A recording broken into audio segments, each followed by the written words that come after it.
noches. Señoras y señores, bienvenidos, muchas gracias por su presencia. Como ya viene siendo habitual, el día previo a los conciertos que se desarrollan en el Palacio de Congreso, donde es la sede de la Orquesta de Extremadura, su director, don Álvaro Díaz, viene a informarnos de la composición, de contenido, y si hay alguna artista invitada, como en este caso la soprano valenciana, doña Isabel Monar, pues le acompaña y nos hacen degustar lo que mañana podremos ya satisfacer plenamente. Como han venido a escucharles a ellos, no a mí, yo creo que aquí está sobrando ya mis palabras y les paso, cedo la palabra a don Álvaro Díaz. Tienes la palabra. Bueno, buenas tardes, muchas gracias por estar aquí y acompañarnos en esta charla que, como siempre os cuento, es un poco introductoria al concierto de mañana, es un poco la experiencia y las sensaciones que como parte implicada, ¿no?, en el concierto y como director yo tengo cuando preparo las obras, cuando las dirijo, cuando me las planteo.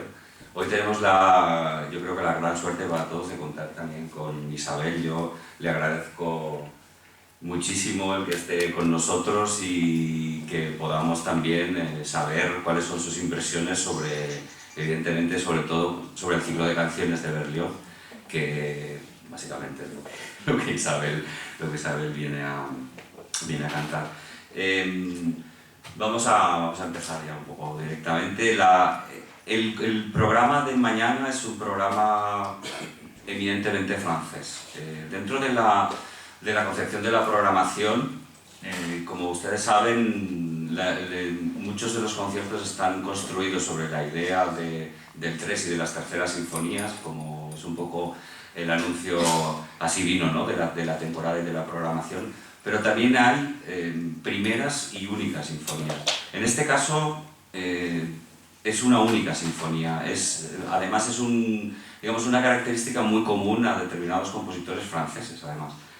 Aparte de Dukas, tenemos el caso de César Franck, que también tiene una única sinfonía, en este caso la sinfonía Re menor, que es posiblemente una de las más conocidas.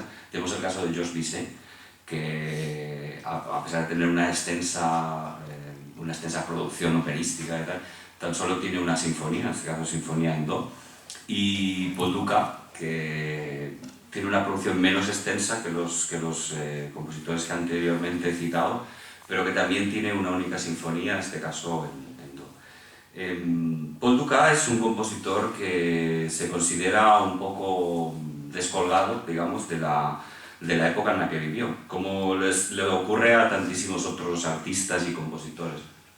Paul Dukas, básicamente, su periodo de producción comprende el final del siglo XIX, el principio del siglo XX. Prácticamente vive en los mismos años que Claude Debussy, y Claude Debussy es un compositor que después se reconoce por todo el impulso del lenguaje impresionista que desarrolla y por todo un nuevo lenguaje que supone una revolución y la entrada directamente en toda la música de vanguardia del siglo XX. Y sin embargo, Paul Dukas es un compositor que está mucho más colgado de la generación anterior, está mucho más colgado de la estética del siglo XIX, del final del siglo XIX, que no de la estética de principios del XX. Es un caso parecido, por ejemplo, a Rachmaninoff. Rachmaninoff es un compositor que vive la Rusia y comparte época con compositores como Stravinsky, con una estética absolutamente vanguardista y rompedora, Prokofiev o Shostakovich. Y sin embargo, Rachmaninoff, cuando escuchamos la música de Rachmaninoff, estamos escuchando una música que evidentemente nos suena mucho más anterior, ¿no? Este es un poco el caso de Dukas. La sinfonía en do es una sinfonía que entra dentro totalmente de la tradición. Además, es una sinfonía que está, de alguna manera, es un reflejo, se mira en el espejo de la sinfonía en re menor de César Franck, que tan solo compone unos años antes. La sinfonía de César Franck data de 1889, la sinfonía de Paul Dukas data de 1895, se llevan 6 años de diferencia tan solo. Comparte muchas cosas con ella.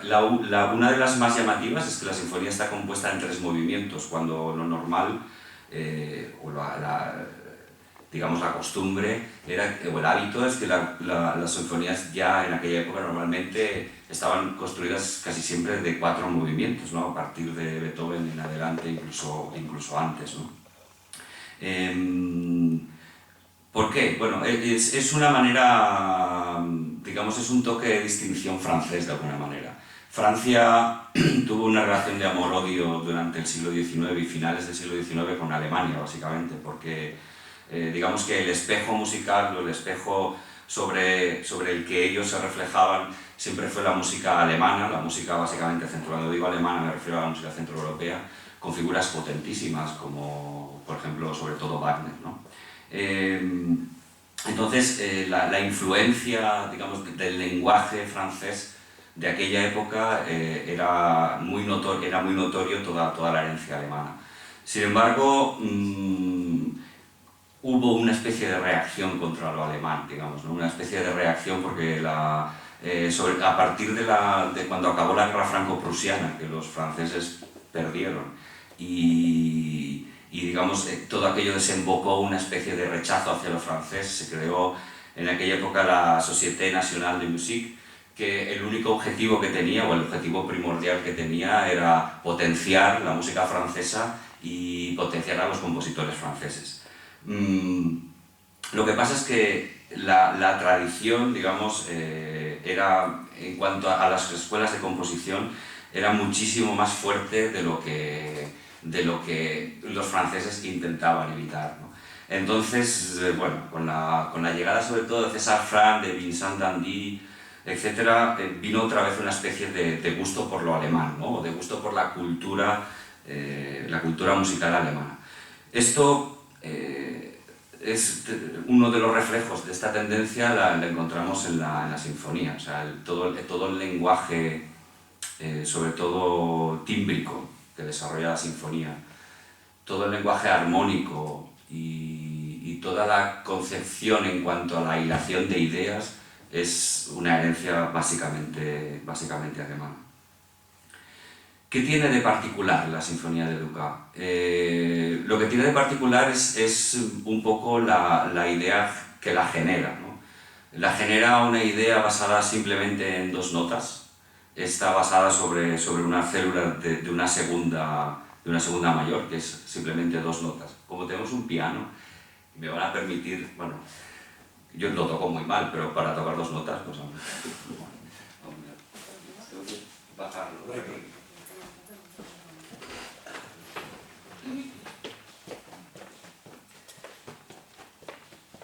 Bien, la esencia de la sinfonía básicamente se genera sobre... Simplemente, ¿no? El primer movimiento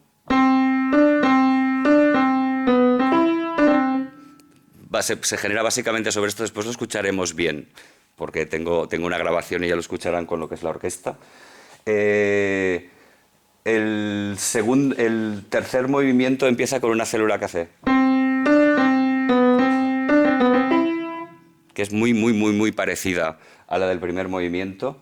La segunda idea del tercer movimiento es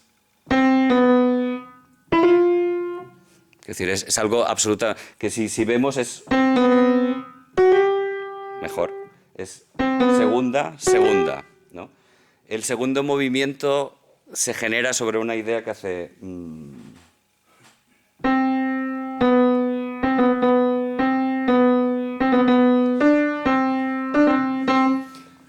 Todo va un poco...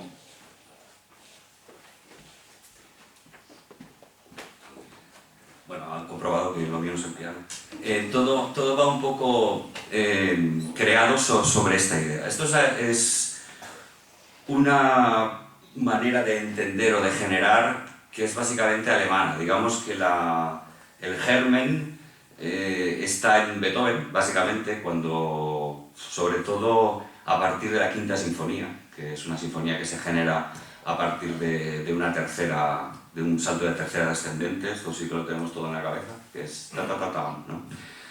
Y después se sigue desarrollando en compositores, bueno, dentro de la estética de Wagner, dentro de la estética de Beethoven, dentro de la escuela, ¿no? En cuanto al sinfonismo, y se cristaliza sobre todo en Wagner, ¿no? Wagner es uno de los compositores que construye y que es conocido por haber creado el leitmotiv, aunque en realidad no lo creó él, sino que lo que hizo fue darle un uso, digamos,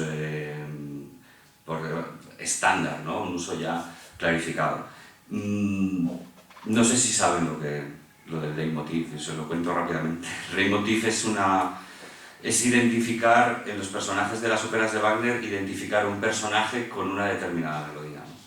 Esto significa que, o incluso ya no solo personajes, sino determinadas situaciones con determinadas melodías, de tal manera que cuando dentro del texto de la ópera se hace referencia a determinado personaje, siempre suena una misma melodía, aunque puede estar armonizada de distintas formas, y cuando aparece o se nombra o se piensa en determinada situación, aparece esa misma melodía. Esto es un leitmotiv, que se llama, es un motivo recurrente, ¿no? La música cíclica, realmente en Francia, el que la genera y el que la desarrolla de una manera exponencial es Berlioz, que es nuestro otro compositor de mañana, aunque no precisamente en la pieza que escucharemos mañana, no en un ciclo de canciones, pero sí en su producción sinfónica, sobre todo, en la Sinfonía Fantástica que escucharemos en el último concierto de esta temporada, ¿no? Con la orquesta. Y César Franck, sobre todo en la sinfonía, que es un poco la referencia de Dukas cuando compone su sinfonía en do, es conocidísima César Franck en la sinfonía por el empleo de la melodía cíclica, de la melodía recurrente, pero en este caso citando textualmente el mismo motivo, la misma célula en los diferentes movimientos. Bueno, yo, a ver si tenemos suerte y esto funciona y podemos escuchar mejor que al piano la melodía o sea, la melodía cíclica esta sobre la que se origina la sinfonía, ¿no? Si esto funciona.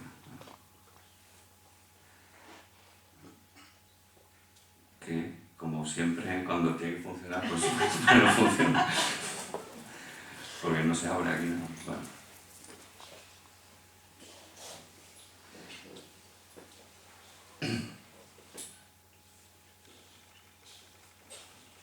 De todas maneras, Paul Dukas, que es un compositor en general poco conocido por toda su producción, sin embargo es un compositor del cual una de sus piezas, ¿no? es una de las piezas más emblemáticas y posiblemente muy conocidas, ¿no? Que es el Aprendiz de Brujo. El Aprendiz de Brujo es un scherzo sinfónico que tuvo la certeza Disney de utilizar en su película Fantasía, y a partir de ahí es una obra absolutamente conocida. Todos tenemos un poco en la mente la imagen del ratón Mickey con las escobas y toda esta cosa, ¿no? Esto es precisamente de la producción de Dukas. Dukas fue un compositor que como compositor fue muy exigente consigo mismo, porque básicamente toda su actividad se centró en la enseñanza. Perdón, esto ya funciona. Toda su actividad se centró en la enseñanza. Él básicamente lo que fue profesor de composición en el Conservatorio de París, fue profesor de Olivier Messiaen, de muchísima otra gente que después desarrolló la música francesa ya dentro del siglo XX, y fue hasta tal punto perfeccionista que casi se cree que más producción que salió a la luz y que llegó a editar destruyó, ¿no? Hay bocetos de una segunda sinfonía que nunca llegó a existir, hay bocetos de 3 o 4 poemas sinfónicos que tenía que nunca llegó a acabar, ¿no? Bien, ya parece que esto va a funcionar. Entonces, este sería a ver si este mecanismo conseguimos que funcione. Una vez funcionó, que es colocar el altavoz aquí cerca. Este sería el principio este es el principio del primer movimiento.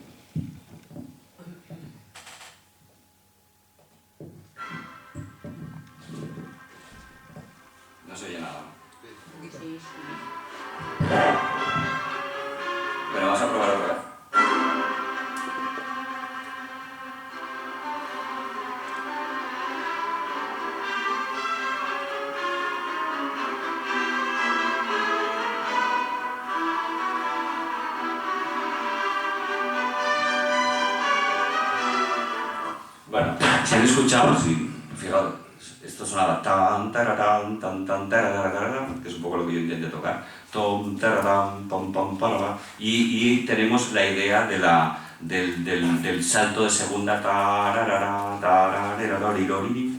Bien, el segundo movimiento.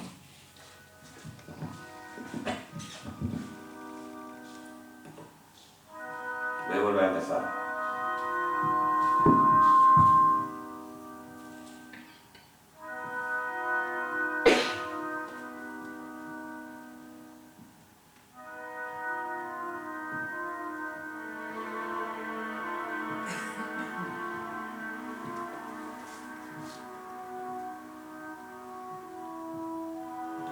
Bien, si se fijan en lo que es la introducción, se escucha a la trompa haciendo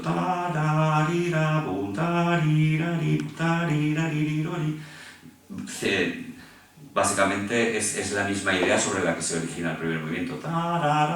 En este caso, en el segundo movimiento, lo que utiliza de una forma muy inteligente es que en lugar de utilizarlo digamos, como generador melódico del segundo movimiento, lo utiliza como una célula un poco motor de todo lo que es el acompañamiento, más que de lo que es la melodía, ¿no? Y el tercer movimiento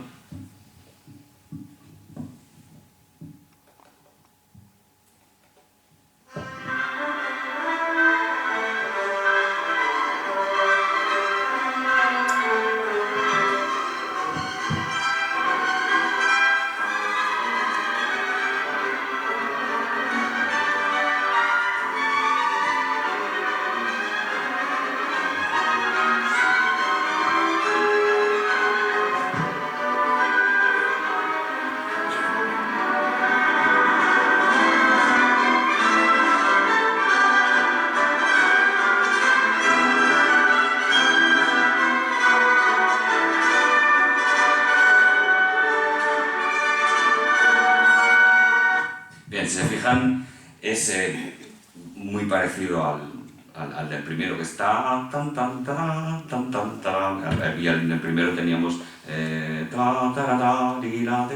sea, lo que es el germen es el mismo. Esto es un poco evidentemente, digamos, es un apunte muy general, no podemos estar aquí debatiendo durante horas sobre el cómo, el qué y la utilización. La idea, yo creo que queda.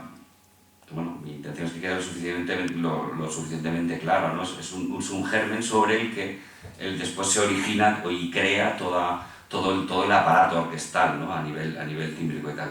La orquesta que utiliza Dukas, claro, es una orquesta en 1895, cercano ya al siglo XX, es una orquesta de tamaño grande, ¿no?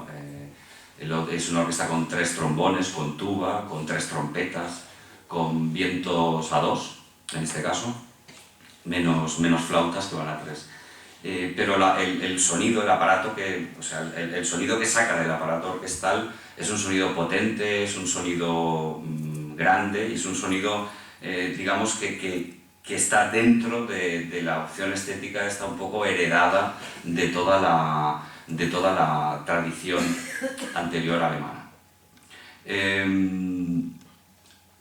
Nuestro otro compositor de mañana, Berlioz, es quizá el compositor que de alguna manera origina todo el tema de la escuela francesa, aunque Francia siempre ha tenido una muy buena salud musical, la ha tenido desde siempre, la ha tenido desde antes del barroco, la ha tenido durante el barroco, la tuvo en el clasicismo, la tuvo. Pero sin embargo Berlioz, un poco dentro de lo que es el lenguaje que es más común en las salas de concierto, ¿no? Es un poco la piedra de toque de la evolución. Berlioz fue básicamente un revolucionario a todos los niveles, ¿no? Desde su propia concepción de la música como tal, desde su propia concepción de la armonía como tal, de la orquesta, del hecho musical, etc. Es conocido sobre todo por su Sinfonía Fantástica, aparte de que tiene una producción extensísima, La Sinfonía Fantástica es conocida un poco como el primer ejemplo de música programática con toda la intención de ser programática. Él estaba enamorado de una cantante, Smith, Harriet Smith, si no me equivoco, que al final fue su esposa, pero en un primer momento, Berlioz le escribió una carta apasionadísima a Harriet Smith confesándole su amor y todo lo que ella despertaba en él, ¿no? Harriet Smith quedó tan asustada de la carta y de las cosas tan apasionadas y tan absolutamente vehementes que Berlioz decía, que pensó que estaba chiflado, ¿no? Y lo que hizo fue un poco alejarse de Berlioz, de esa figura. Berlioz continuó con lo suyo y compuso la Sinfonía Fantástica, en realidad pensando y haciendo mención a Harriet y a todas las situaciones que él le había escrito en la carta a ella. Llegó a estrenar la sinfonía, al final Harriet Smith escuchó la sinfonía y finalmente llegaron a ser marido y mujer. Pues es una historia un poco tremenda, pero fue así, aunque la verdad es que duró poco este matrimonio. Es un poco la idea. Él escribió, cuando estrenó la sinfonía, escribió exactamente el programa, o sea, escribió una explicación al público de lo que él quería transmitir con la sinfonía, por eso se llama música programática, ¿no? Esto fue la primera vez que alguien lo hizo, ¿no? Entonces, claro, como tal, pues entró dentro de...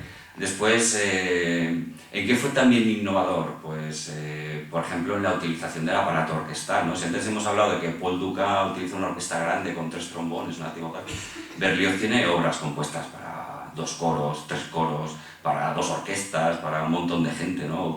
O sea, era... Digamos que intentó como exprimir todas las posibilidades. Era un hombre absolutamente inquieto que estaba con escritos, activo dentro de la crítica musical, dentro de la estética musical de la época, en contacto con Wagner, en contacto con Liszt, en contacto con toda su generación, cercano a Beethoven, aunque ya evidentemente es anterior. Es un poco el que le dio dignidad a la figura de Beethoven en Francia.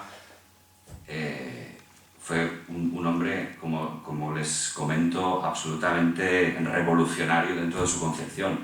En cuanto a la tímbrica, fue el primero en toda la historia que escribió por primera vez para un saxofón, porque el saxofón es un instrumento que se inventó, porque es un instrumento inventado, se inventó en el siglo XIX, sobre 1830 y algo, y el primero que compuso una obra para saxofón con conjunto de cuerdas fue Héctor Berlioz, ¿no?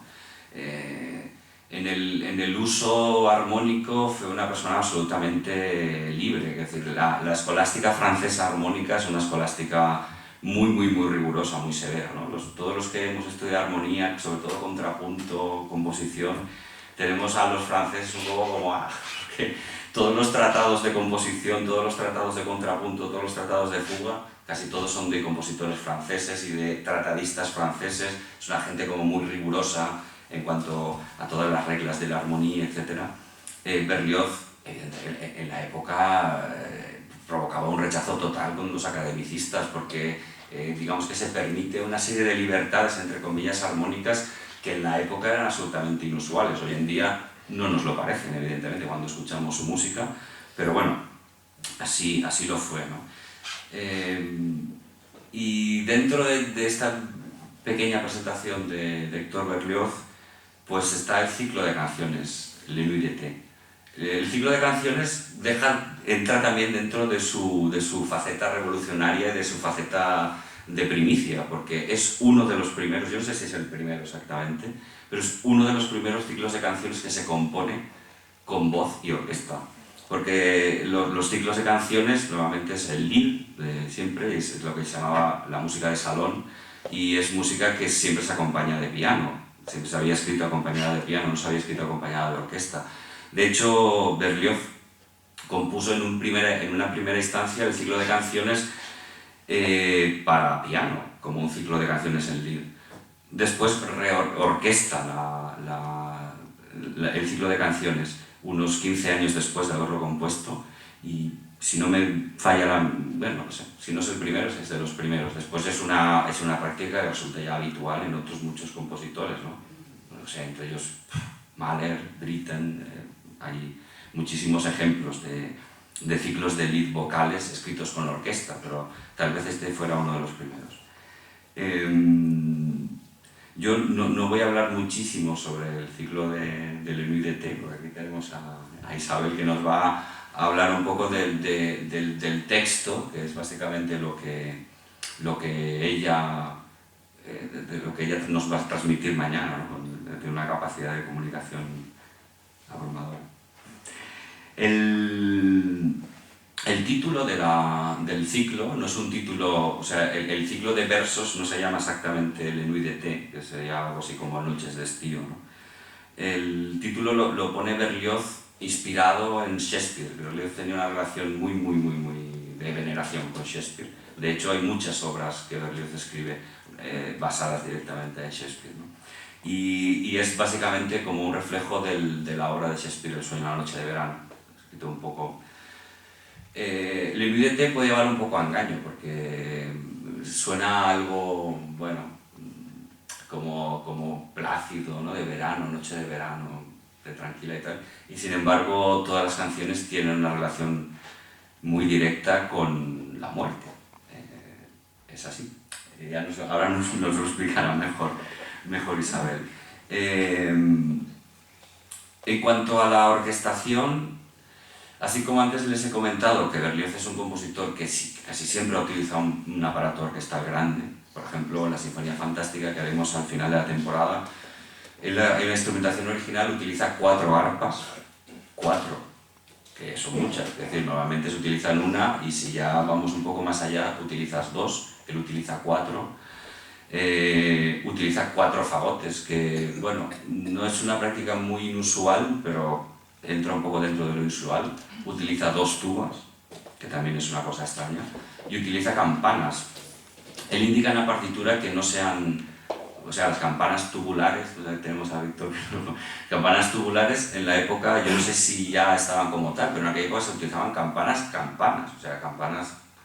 Y en cuanto al efectivo, en la partitura, si no recuerdo mal, en la sección de primeros violines viene escrito no menos de 16 violines, es decir, a partir de ahí todos los que quieras. Es decir, todo este gran aparato orquestal que él desarrollaba, en el ciclo de canciones no es en absoluto así. El ciclo de canciones es su opus 7, es una de sus primeras obras. Y independientemente de que fuera el número de opus, de que fuera más joven o no, porque no creo que fuera un problema de esto, es una música absolutamente recogida. Es una música íntima, intimista, en la que él quiere transmitir lo más fielmente posible la impresión que los versos, la impresión de serenidad, de contemplación serena hacia la muerte, tienen los textos.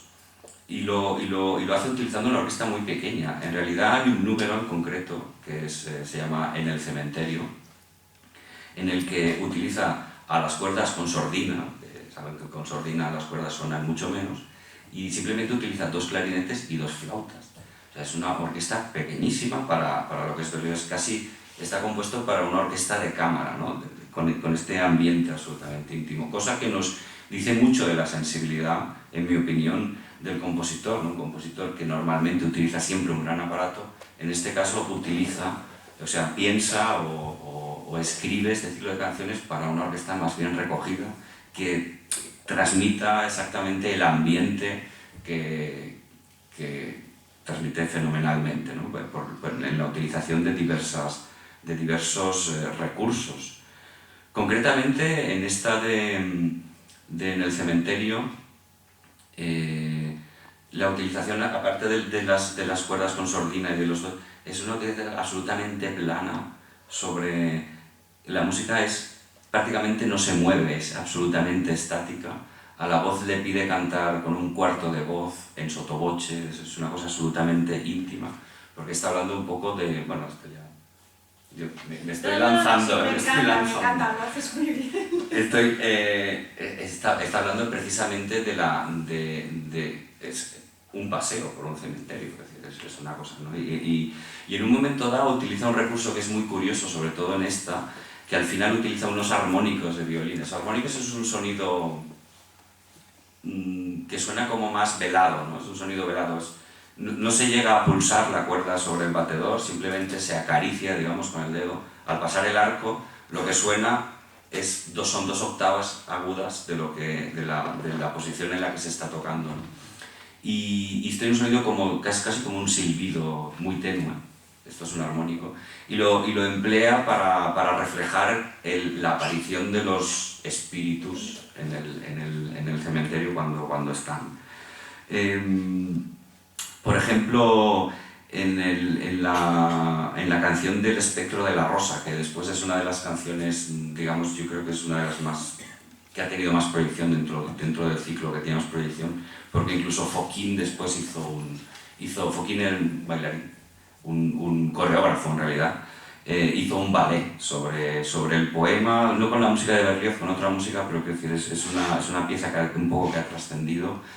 El empleo de la orquesta es absolutamente sutil, ¿no? En un principio está escrita sobre unos arpegios. Un arpegio es algo así como un desarrollar un acorde de una manera horizontal, ¿no? Pam, pam, pam, pam, pam, pam, pam, pam, pam, una cosa así. Sin prácticamente nada, ¿no? Yo las encuentro de una sensibilidad extrema y de una inspiración también extrema, ¿no? en el caso de Berlioz. Y ya voy a parar y le voy a pasar la pelota a Isabel para que nos cuente un poco sobre el tema de la letra y sobre lo que a ella le inspira o cuál es su posición frente al ciclo de canciones. Bueno, gracias. Buenas tardes. Ya Álvaro ha aportado ya muchos datos y mucha información, pero bueno, yo puedo aportar lo que se refiere a cómo he vivido yo, engendrar, ¿no? este proyecto de canciones de Berlioz. Yo había cantado efectivamente El sueño de una noche de verano de Mendelssohn, que no tiene nada que ver, y realmente cuando cogí la partitura, uno ve Nuit d'été y entonces uno piensa, uy, qué bonito será, pues eso, de que hablábamos, esperando que sea algo fresco, algo, pues lo que esperamos de una noche de verano, ¿no? Entonces la primera canción, la Villanelle, efectivamente es así, uno se pone a cantarla y piensa que todo el ciclo va a ser así, pero no, es la primera, que es un poco el comienzo de su trayectoria, ¿no?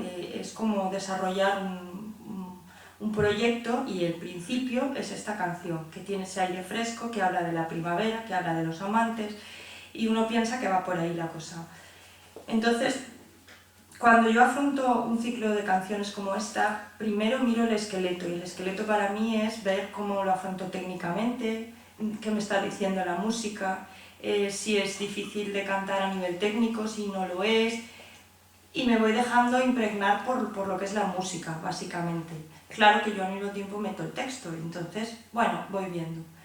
Pero luego sí que se necesita entrar profundamente en lo que está diciendo el poeta, entrar en el texto. Aquí está maravillosamente bien unido, tanto la música como el texto. Pero realmente cuando uno entra y se da cuenta de lo que te están contando, pues es lo difícil, ¿no? Intentar transmitir aquello. Entonces empezó así. Yo cogí la música, vi la primera y dije, uy, esto va a ir estupendamente. Ya la segunda pensé, uy, esto está cambiando, la cosa se pone más profunda. Y efectivamente, el centro del ciclo es todo así.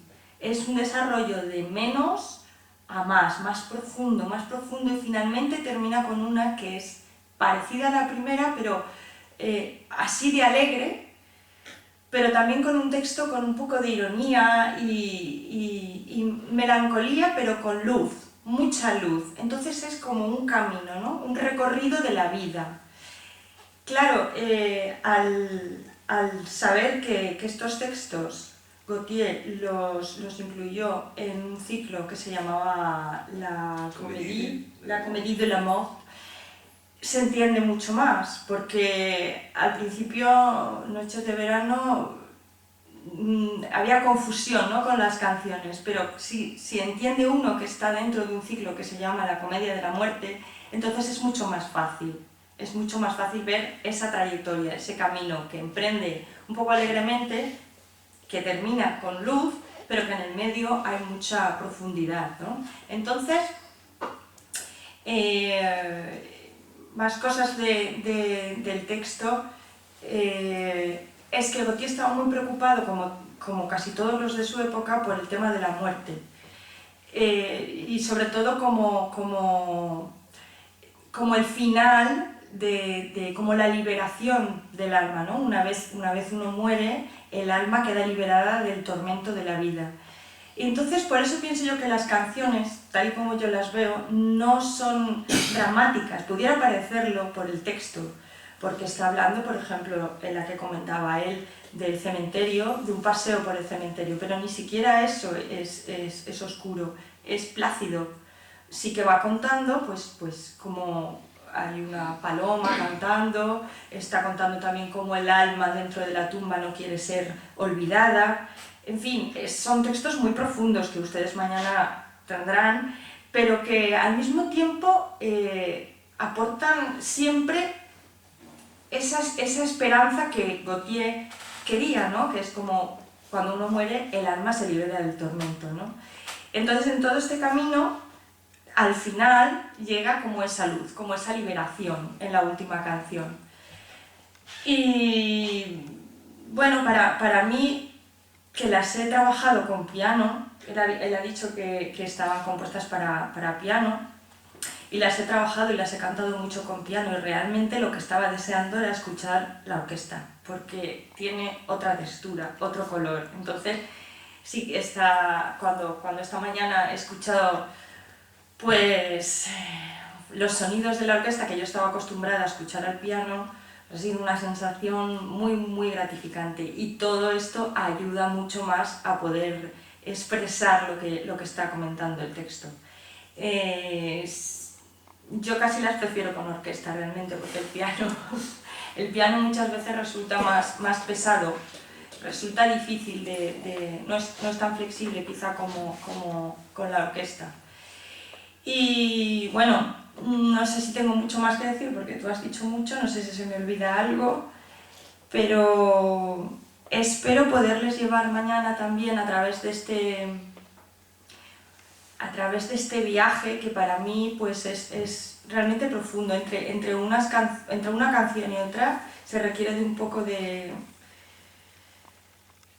eso, de suspirar, ¿no? Porque son muy profundas y muy intensas. Entonces, realmente me gustaría poder llevarles mañana conmigo a través de ese viaje y entrar en lo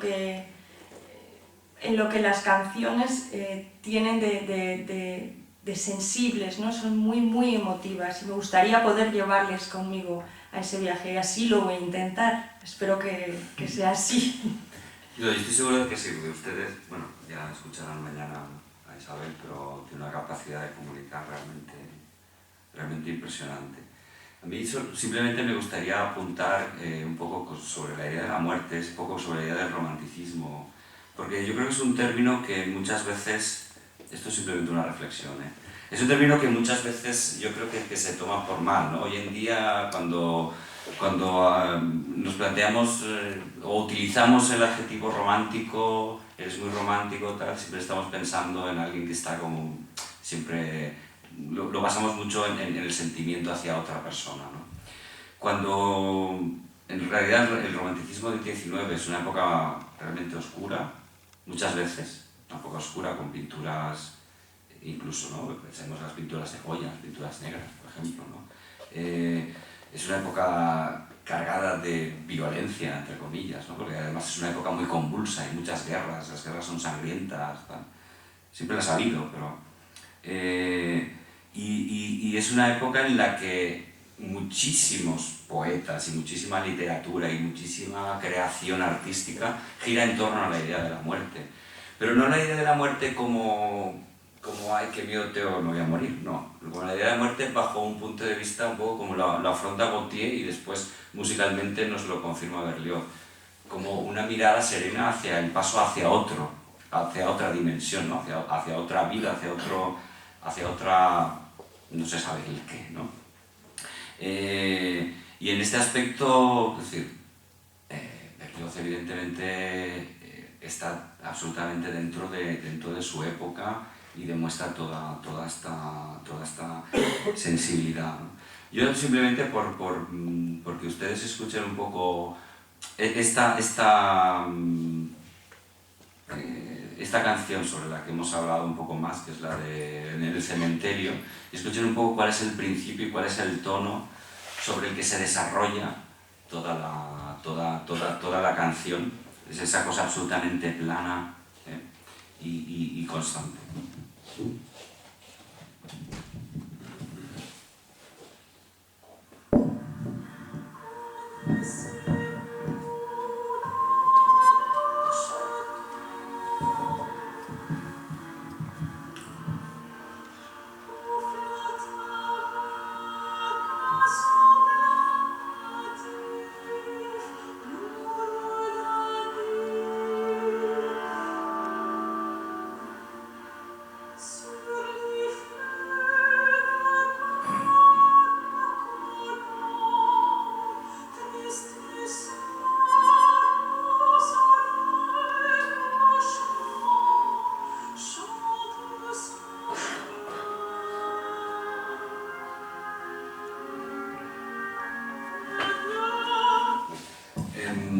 ¿Cómo consigue esto, ¿no? Es un poco aquí, a lo mejor, el canto, aparte de que está cantado prácticamente es muy piano, Sí, el recurso del vibrato, que es un recurso que normalmente en canto es un recurso muy utilizado para darle calor a la voz, ¿no? Es cantar bastante plano, sin vibrato, apenas, mezza voce, y sí, más como una voz más blanca, sin utilizar el recurso del vibrato, sino como un legato sostenido. Dando un poco la impresión también, porque una voz blanca, nosotros en música llamamos voces blancas a las voces de los niños, ¿no? Las voces que no han llegado a la pubertad son voces blancas, y una voz blanca normalmente siempre se entiende sin vibrar, ¿no? Es una voz na. Entonces esta cosa, en cierto modo naif, ¿no? Naif, cuando digo naif me refiero a naif en realidad significa infantil, ¿no? Realmente le da una vuelta, ¿no? Le da como un toque a este lead que la verdad es que tiene... Es muy descriptivo, la verdad. Sí. Es que si lees el texto y escuchas la música es como realmente un paseo que a lo mejor aquí no hay tanta costumbre, pero hay muchas ciudades en Centro Europa que tienen cementerios espléndidos para pasear, que son muy bonitos de pasear, algunos incluso en bosques. Yo he paseado por algunos en Alemania que están dentro del bosque, que son impresionantes. Entonces yo lo entiendo esto como un paseo, es un cementerio, pero está paseando y está viendo qué es lo que hay en el cementerio con mucha tranquilidad, no con dramatismo ni con miedo, como él decía, sino con mucha tranquilidad. Hay una tumba, hay una paloma, hay un árbol, es muy descriptivo. Y entonces, claro, un paseo no puede ser algo... Sí, si vas por el campo y es otra cosa, sí, pero en este caso es íntimo, es tranquilo, es plácido y realmente lo exprime muy bien Berlioz. Y por último, bueno, podemos comentar, ¿no? más canciones del ciclo. L'Île Inconnue, la última, La Isla Desconocida, es... yo precisamente ayer comentábamos, Isabel y yo, que está muy cerca del texto. El texto está muy cerca de otro ciclo de canciones que también de un francés, de Scheherazade de Ravel, en este caso, ¿no? Es un ciclo de 3 canciones que tiene también para soprano y orquesta. A ver si algo la ponemos en pie también en alguna ocasión. Y en ella, bueno, en Scheherazade básicamente en la primera canción habla de los viajes, ¿no? De dónde iremos, hacia dónde iremos, pensando en mundos de fantasía, en sitios donde la gente tenga la barba larga y equipee y fumen tabaco, etc., ¿no? Hablando un poco como de Persia y tal. En este caso, L'Île Inconnue habla Habla le preguntan a una bella joven dónde quiere ir. Si quiere ir a la isla de Java, si quiere ir a coger la flor de la nieve, dónde quiere ir. Entonces ella dice que quiere ir al país donde el amor nunca muere.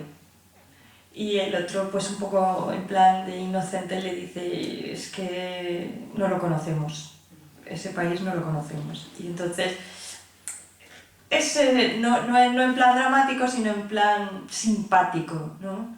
Le pregunta todo el rato, pues eso, ¿a dónde quieres ir, bella joven? Y habla también un poco de las partes del barco, como qué es lo que lleva, pues llevaré una naranja, pues llevaré... Es muy, muy imaginativo. Pero no es dramático, es simpático. ¿Dónde quieres ir? Al país donde el amor nunca muere, ¿no? Eso es una cosa que a todos nos gustaría. Y le contestan, pues es que ese país no lo conocemos. Ya, también incluso se puede pensar como una imagen de la transición en realidad entre la vida y la muerte, ¿no? Cuando muramos, ¿dónde queremos ir, no? Todos querríamos ir a un sitio donde el amor nunca muera, un poco, ¿no? Es un poco como lo que ha comentado Isabel, que creo que es muy acertado. Todo el ciclo de canciones tiene un poco la esencia de un viaje vital, un poco, porque empieza con una canción muy vital. Incluso yo esta mañana le comentaba a Isabel que parecía un poco el sonar de unos cascabeles, ¿no? sobre un camino al principio. Era así.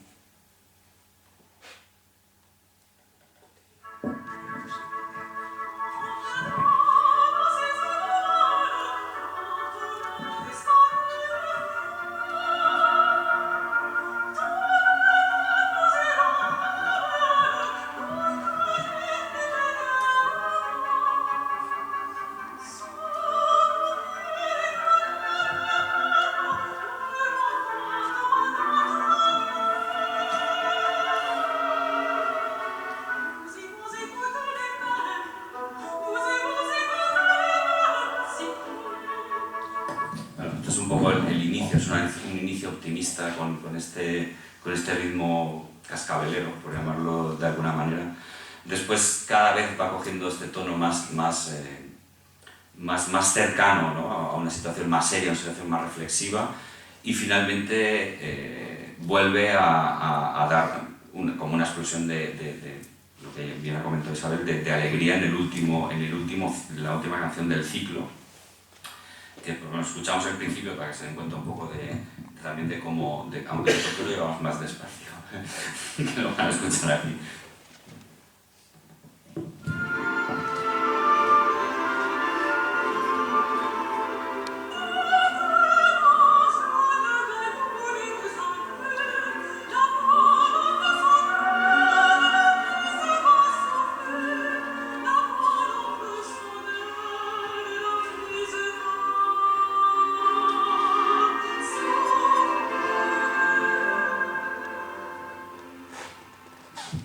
Sería un poco para que tengan una idea de cuál es el ambiente sobre el que se desarrolla, ¿no? Y quizá precisamente en el Lille en Quenu, en la última, es donde utiliza más aparato orquestal, ¿no? Antes les he comentado que la orquesta es más bien, está más cerca de ser una orquesta de cámara que no una orquesta expandida. Es donde más aparato orquestal utilizan precisamente en la última. Todas las demás, todos los músicos o todos los instrumentistas de viento que verán mañana en el concierto, en ninguna de las piezas tocan todos. En ninguna de las piezas tocan todos. Siempre hay alguna pieza en la que alguno de los que hay no toca, ¿no? Hace como una especie de selección de los timbres sobre los que a él le interesa escribir.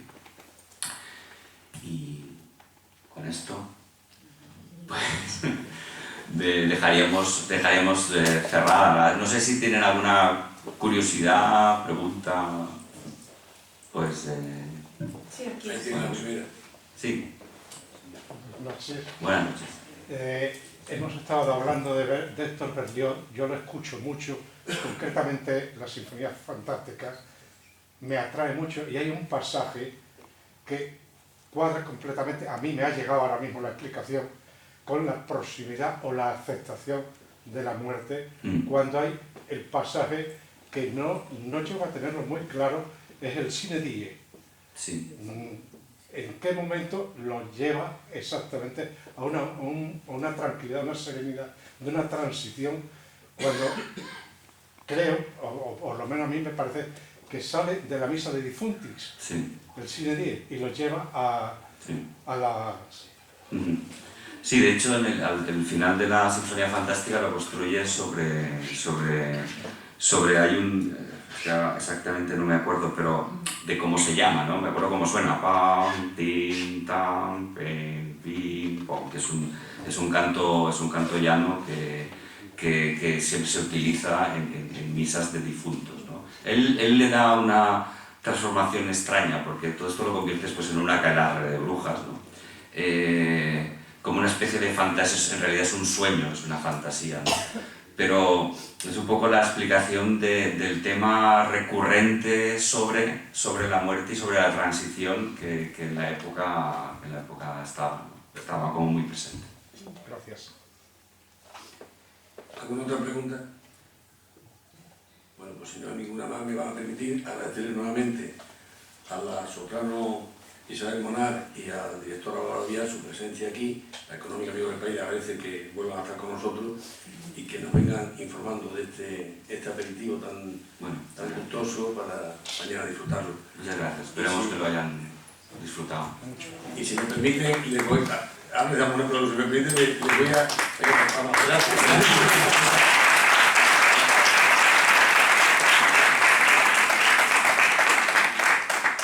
Únicamente informarles de los actos que tenemos de aquí hasta final de mes, por si alguno de su agrado quieren asistir.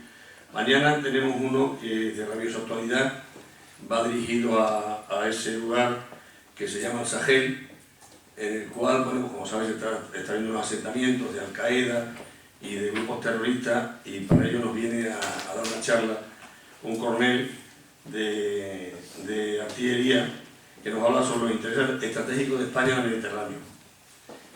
El día 29 se inaugurará una exposición referida a la conmemoración de la creación de las escuelas de magisterio, tanto la normal masculina como la femenina, que como ustedes saben, la creó esta sociedad, al igual que se creó otras tantas cosas. La inaugurará la consejera de Cultura, doña Trinidad Nogales, será en el edificio de la calle Hernán Cortés y estará expuesto el día 31 al día 8. Y ese mismo día a las 8, eso será a las 7:30 de la tarde. A las 8 de la tarde, la propia consejera dará una conferencia que fue la tesis doctoral que ella realizó, cuyo texto es Ser mujer en Roma, sociedad e iconografía femenina. Y por último, el día 30 tendremos nuevamente al director Álvaro Díaz, si él quiere estar con nosotros, para hacernos también un anticipo de lo que será el concierto que se celebrará el día 31 en el Palacio de Congreso. Sí, solo un apunto seré yo. será el director de esa semana, que es Lorenzo Ramos. Y nada más, muchas gracias nuevamente por su presencia y estamos, como siempre, a su disposición.